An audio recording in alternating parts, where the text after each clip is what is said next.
মিসওয়াক প্রিয় নবীর প্রিয় সুন্নত সাল্লাল্লাহু আলাইহি ওয়াসাল্লাম এবং অতি গুরুত্বপূর্ণ একটি সুন্নত। রাসূলুল্লাহ সাল্লাল্লাহু আলাইহি ওয়াসাল্লাম অধিক পরিমাণে মিসওয়াক করতেন। নবীজি তার ওয়াফাতের মৃত্যুর কয়েক মুহূর্ত আগেও মিসওয়াক করেছিলেন। যখন শরীরে কোনো শক্তি ছিল না, তিনি মিসওয়াকের দিকে তাকিয়েছিলেন।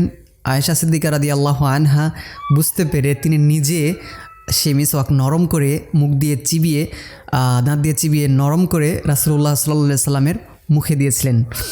তো এ থেকেই বোঝা যায় যে রাসূলুল্লাহ সাল্লাল্লাহু আলাইহি সাল্লামের কতটা প্রিয় ছিল মিসওয়াক করা। মিসওয়াক সম্পর্কে অনেক হাদিস বর্ণিত হয়েছে। আমি শুধু আপনাকে একটি হাদিস পাঠ করে শোনাচ্ছি।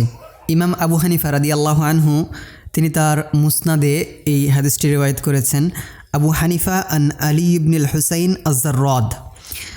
আবু হানিফা তার ওস্তাদ আলী ইবনুল হুসাইন আল জাররাদ থেকে, তিনি তার ওস্তাদ আন তাম্মাম থেকে, তিনি তার ওস্তাদ আন জাফর ইবনে আবি তালিবিন রাদিয়াল্লাহু আনহু থেকে হাদিসটি বর্ণনা করেছেন। নবীজি বলেছেন যে ইস্তাকু, তোমরা মিসওয়াক করো। নবীজি আদেশ করছেন।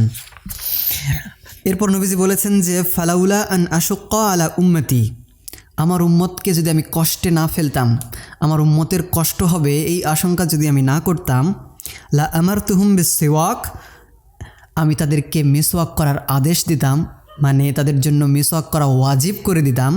আইন্দা কুল্লি সলাতিন আও আইন্দা কুল্লি উদুইন, বলা হচ্ছে প্রত্যেক নামাজের সময়, অথবা নবীজি বলেছেন প্রত্যেক উজুর সময়।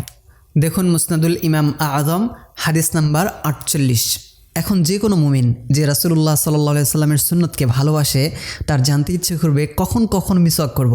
মিসওয়াক যখনই করব তখনই মিসওয়াক করার সওয়াব পাবো।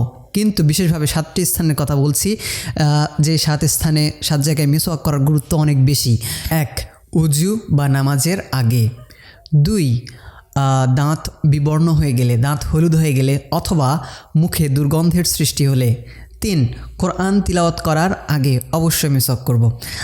4, ইমাম আউজাই রাহিমাহুল্লাহ বলছেন যে ঘুমাতে যাওয়ার আগে মিসওয়াক করব অবশ্যই, আর ঘুম থেকে উঠেও মিসওয়াক করব। এই হলো 5টি ক্ষেত্র। আল্লামা মুর্তাজা জাবিদি রাহিমাহুল্লাহ বলছেন আরও 2 জায়গায় মিসওয়াক করার কথা বিশেষভাবে।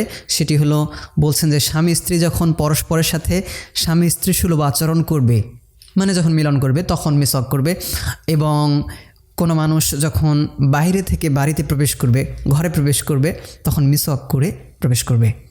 এই হলো 7টি জায়গায় বিশেষভাবে মিসওয়াক করার তাগিদ এসেছে।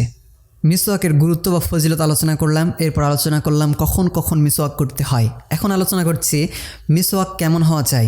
মিসওয়াক অবশ্যই নরম হতে হবে, যাতে দাঁত খুব সহজেই পরিষ্কার হয় এবং মাড়ি ক্ষতিগ্রস্ত না হয়।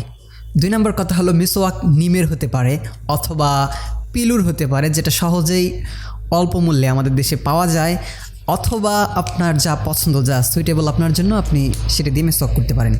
3 নম্বর কথা হলো আমি নিয়মিত মিসওয়াক করছি, কিন্তু কখনও যদি মিসওয়াক ফুরিয়ে যায় বা আমার কাছে এখন অ্যাভেলেবল না থাকে, তাহলে করণীয় কি? হানাফি মাযহাবের প্রসিদ্ধ কিতাব আল হিদায়ার 57 নম্বর পৃষ্ঠায় ইমাম মারগিনানি রাহিমাহুল্লাহ একটি ভালো সমাধান দিয়েছেন। তিনি বলেছেন যে ওয়াইন্দা ফাকদিহি ইউআলিজু বিল ইসবাই, মিসওয়াক যদি না থাকে তাহলে আঙ্গুল ব্যবহার করে সে সময় মিসওয়াকের কাজ চালিয়ে নেবে। এর দ্বারাও মিসওয়াক না থাকা অবস্থায়, অর্থাৎ ওজরের হালতে মিসওয়াক করার সওয়াব পাওয়া যাবে ইনশাআল্লাহ। 4 নম্বর কথা হলো বর্তমান যুগের ব্রাশ দ্বারা মিসওয়াক করলে মুখ পরিষ্কার করার সুন্নত তো আদায় হয়ে যাবে, কিন্তু মিসওয়াক করার সুন্নত আদায় হবে কিনা এ ব্যাপারে আলেমদের মধ্যে মতভেদ আছে। আলহামদুলিল্লাহ, মিসওয়াক সম্পর্কে অনেক কথা হলো, কিন্তু আরও কথা আছে। আর মিসওয়াক করার পদ্ধতি কি হবে? আমরা মিসওয়াক ডান দিক থেকে শুরু করব। রাসূলুল্লাহ সাল্লাল্লাহু আলাইহি সাল্লাম যে কোনো ভালো কাজ ডান দিক থেকে করতে পছন্দ করতেন, তাই ডান দিকের মাড়ি থেকে শুরু করব। আর দ্বিতীয় কথা হলো যে মিসওয়াক কি উপর নিচ করব নাকি ডানে বামে করব?